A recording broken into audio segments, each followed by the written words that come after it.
چگونه پاهای شما در مورد مشکلات کبدی شما بهتون هشدار میدن. سلام، به چنل دکتر هادی خوش اومدید. تو این ویدیو میخوام در مورد مشکلات کبدی و علائمی که در بدن ما ایجاد میکنن که میتونیم با تشخیص این علائم متوجه بشیم که آیا ما مشکل کبدی داریم یا نداریم. تو این ویدیو میخوام بررسی بکنیم. با اشتراک گذاری ویدیو در کانال خانوادگی میتونید به افراد بیشتری در این زمینه کمک بکنید. امروز اومدم تو این ویدیو در مورد مشکلات کبدی و یک سری علائمی که در بدن ما ایجاد میکنن مطالب بسیار مهمی رو اشاره بکنیم. برای تشخیص مشکلات کبدی واقعا سخته. دوستان عزیز، تشخیص مشکلات کبدی بسیار سخته. شما باید حتما به یک پزشک مراجعه بکنید، یک سری آزمایشات برای شما درخواست بکنه و بر اساس اون آزمایشات میتونید متوجه بشید که آیا مشکل کبدی دارید یا ندارید. تو این آزمایشات اگر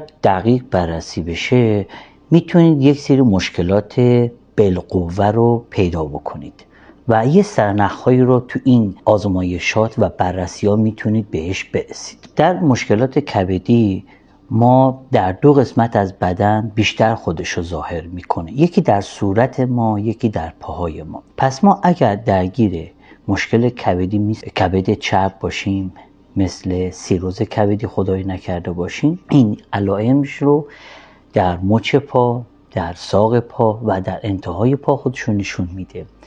کبد ما به عنوان مرکز سمزدایی بدن ما هست و تا یه حدی میتونه سموم بدن ما رو نگهداری بکنه، اما زمانی که از یه حدی این سموم بیشتر بشن میاد در صورت و در قسمت‌های دیگه از بدن علائمی رو برای ما نشون میده. اولین مورد یک سری نقاط قرمز و قهوه‌ای رنگ در ناحیه ساق پا و پشت پا نشون میده که ما متوجه میشیم که فرد درگیر مشکلات کبدی هست یا نه. البته ما در بیمارانی که دیابتی هستن، بیمارانی که قلبی هستن، این علائم رو هم میتونیم ببینیم. در افرادی که درگیر مشکلات کبدی، قلبی و بیماری دیابتی هستن، به علت گردش خون ضعیف ما یک سری نقاطی رو در قسمت انتهای پا میبینیم، یعنی از قسمت زانو به سمت پایین ساق پا و مچ پا. بیمارانی که درگیر مشکلات قلبی هستن، قلب نمیتونه خون رو به انتها پمپاژ بکنه و میبینیم خونرسانی در انتها خیلی ضعیفه. در بیماران کبدی هم همینه بچه‌ها، خون از سمت قلب انتها پمپاژ میشه ولی برگشت وریدی نداره. در بیماران دیابتی هم به خاطر عروق انتهای اندام ها از بین رفته، یعنی در افراد دیابتی خونرسانی به انتها نداریم.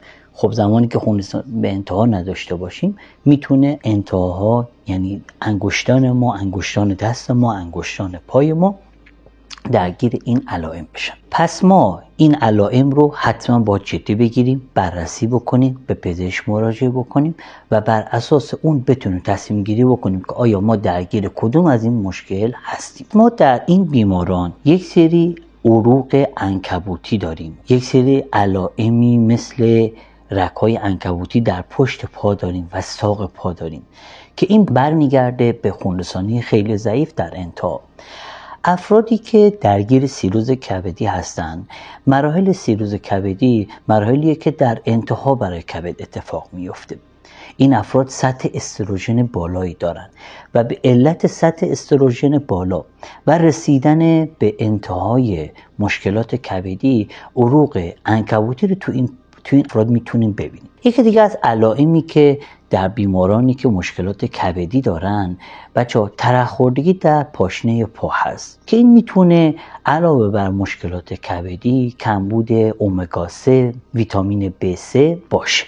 یکی از عملکردهای کبد میاد صفرا رو تولید میکنه. صفرا میاد اسیدهای چرب رو تجزیه میکنه و با جذب ویتامین B3 امگا 3 میاد برای بدن این ویتامین ها رو تأمین میکنه. علاوه بر ویتامین B3 و امگا 3 میاد ویتامین آ و ای هم جذب میکنه و ما به خاطر وجود ویتامین آ و ای یک پوست سرحال و شاداب داریم. افرادی که درگیر مشکلات کبدی هستند، صفرا تولید نمیشه، پس ما در این افراد کمبود ویتامین B3 داریم. افرادی که در دراز مدت درگیر کمبود ویتامین B3 هستن، این افراد درگیر بیماری پلاگر میشن و یک سری خشکی دستهاشون دارن و خونرسانی ضعیفی دارن در این افراد. یکی دیگه از اون موارد تجمع هیستامین در انتها هست که باعث علائمی مثل خارش و بوی بد در پاها میشه که این افراد میان پاهاشون داخل یخ میذارن. افرادی که درگیر مشکلات کبدی هستند،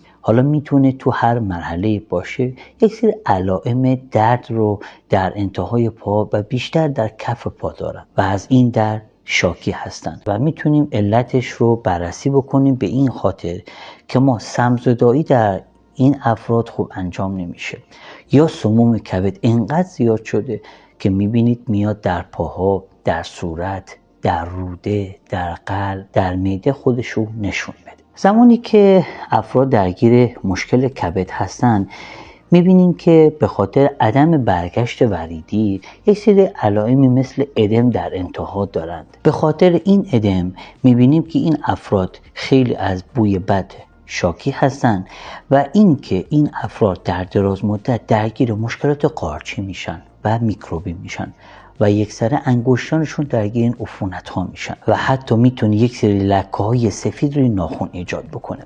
حالا میپرسید که خب این قارچ ناخن رو ما چطوری میتونیم تشخیص بدیم؟ در کنار ناخن پا یک سری علائم قرمزی و عفونت ایجاد میشه و مکرر هم برای این افراد ایجاد میشه و به خاطر همین عدم خونرسانی یک سری لکه های سفید روی ناخن به وجود میاد که ما تا زمانی که مشکل کبدمون رو برطرف نکنیم نمیتونیم علائم قارچی و میکروبی رو درمان بکنیم. اگه تا اینجا ویدیو برات مفید بوده، ویدیو رو لایک کن و چنل رو سابسکرایب کن. پس ما باید حتما این علائم رو در انتها بررسی بکنیم. در طب سنتی زمانی که شما به یک متخصص طب سنتی مراجعه میکنی، اون فرد، اون متخصص از روی صورت شما میتونه تشخیص بده که شما در چه مرحله از مشکلات کبدی هستین. یک سری لکه ها در ناحیه پیشانی، گونه، لکه های سیاهی رو نشون میده که این لکه های سیاه به خاطر اینه که سمها از ناحیه کبد که زیاد شده توی صورت خودشون نشون میده. و تا زمانی که شما نیاین کبدتون رو درمان نکنید، مشکلات کبدی رو درمان نکنید، نمیتونید این علائم رو برطرف بکنید.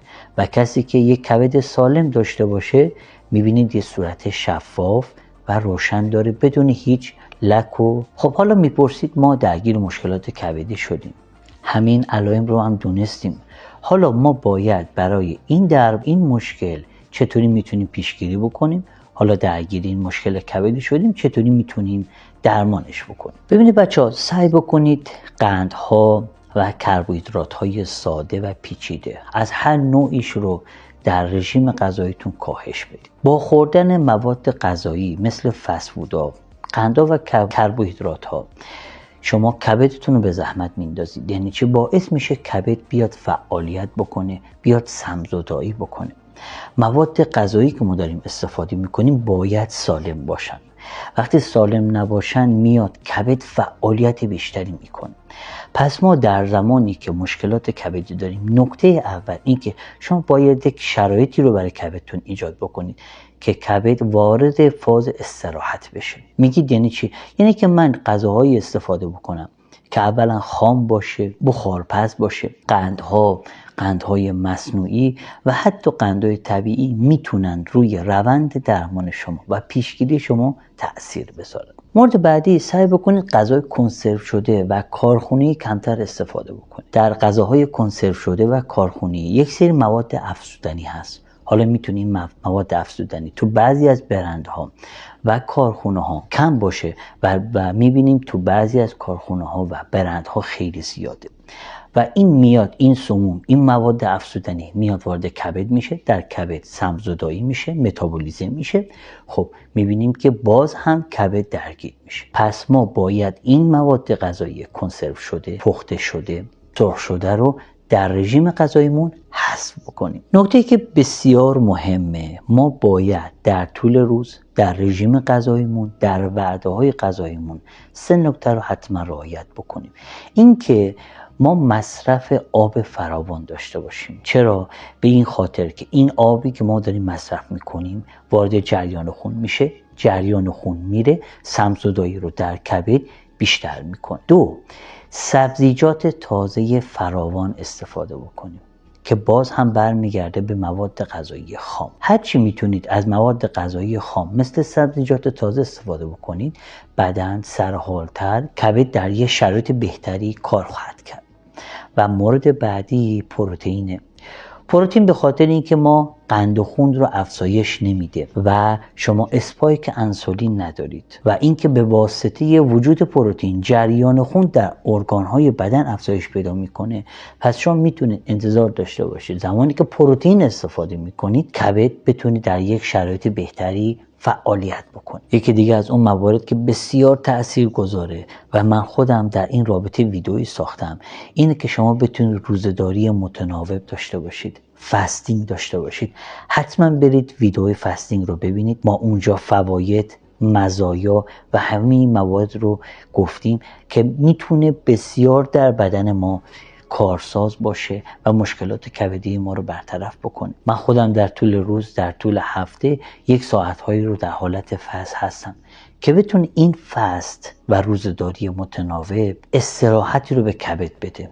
زمانی که کبد استراحت بکنه بتونه این سمزدایی رو بهتر انجام بده. که دیگه از اون موارد رژیم کتوژنیک هست که رژیم کتوژنیک میاد شما با مصرف پروتئین های سالم و البته چربی اندک که باز هم ویدئویی رو در این زمینه در چنل گذاشتیم. حتما برید این ویدئو رو ببینید چون بسیار میتونید با راهکارهای عالی و رژیم کتوژنیک سالم بتونید از این رژیم استفاده بکنید. که اگه در مورد مشکلات کبدی، مشکلات پاها، مشکلاتی که این مورد داریم سوالی داشتید کامنت کنید، در خدمتتون هستم.